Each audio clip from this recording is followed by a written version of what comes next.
UDF അധികാരത്തിൽ വന്നാൽ KSRTCയിൽ സ്ത്രീകൾക്ക് സൗജന്യ യാത്ര പ്രഖ്യാപിച്ചിരിക്കുന്ന ഈ സാഹചര്യത്തിൽ ആ പ്രഖ്യാപനത്തിന് ലൈക്ക് അടിക്കുകയാണ് സ്ത്രീകൾ. വളരെ നേരത്തെ തന്നെ നടപ്പാക്കേണ്ടിയിരുന്ന പദ്ധതിയാണിതെന്ന് നാട്ടുകാർ പറയുന്നു. ചില പ്രതികരണങ്ങൾ നോക്കാം. അങ്ങനെ ചെയ്യുകയാണെങ്കിൽ നല്ല തീരുമാനം, അതിൽ വേറൊന്നുമില്ല. ഞങ്ങളെല്ലാം ശരി. നടപ്പിലായ തമിഴ്നാട് പോലെ സ്ത്രീകൾക്ക് ബസ്സിന് പൈസ കൊടുക്കണ്ടല്ലോ, അത് നല്ല കാര്യം തന്നെയാണ്. സ്ത്രീകൾക്ക് ഫ്രീ ആയിട്ട് യാത്ര ചെയ്യാനോ നല്ല തീരുമാനമാണ്, നല്ല തന്നെയാണ്. സ്ത്രീകൾക്ക് ഒരു ഉപകാരമായില്ല. സൗകര്യം ഇതുപോലെ നാട്ടിൽ പോകാനും കാര്യങ്ങളൊക്കെ സൗകര്യം. ഞാൻ എന്തും ഡെയിലി പോയി വരുന്ന ആളാണ്. ഈ ഒരു കാര്യം വരുവാണെങ്കിൽ ശരിക്കും എന്നെ സംബന്ധിച്ച് ഭയങ്കര എമൗണ്ട് സേവ് ചെയ്യാൻ സാധിക്കും. അപ്പം നല്ലൊരു തീരുമാനമാണ് ഫീൽ ചെയ്യുന്നത്. സൗജന്യം കിട്ടിയാലും നല്ലൊരു കാര്യമല്ലേ. സ്ഥിരമായിട്ട് KSRTC യാത്ര ചെയ്യുന്ന ആളാണ് ഞാൻ. സ്ഥിരമായിട്ട് 56 എല്ലാ സംസ്ഥാനത്തും നിലവിൽ വന്നേ.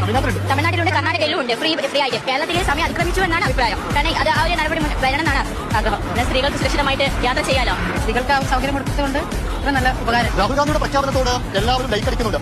അത് വന്നു കഴിഞ്ഞാൽ വളരെ ഉപകാരമെന്നാണ് ഒരു ആശങ്കയുമില്ലാതെ എല്ലാവരും പറയുന്നത്.